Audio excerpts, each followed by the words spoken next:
Which of the following is an active cooling solution for a PC? We have a few different options here, and let's go with the first one, add a heatsink to the CPU.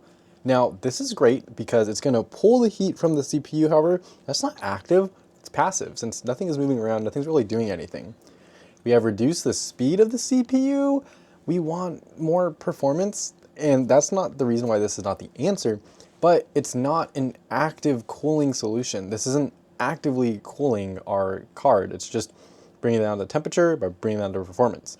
It's not actively cooling our PC. Then we have use a painted computer case. Dog, what? No, that's not an answer. So the right answer is going to be add an additional case fan. This makes sense, right? Because this fan alone is cooling, right? It's spinning around, it's creating turbulence, it's cooling. It's active cooling because of the fact that it's moving. So a additional case fan in your PC will help with active cooling. I have 1, 2, 3, 4, I think, additional. Here, I'll show it to you actually. So turn you around. Okay, I have this one right here, this one back here. Actually, I have more.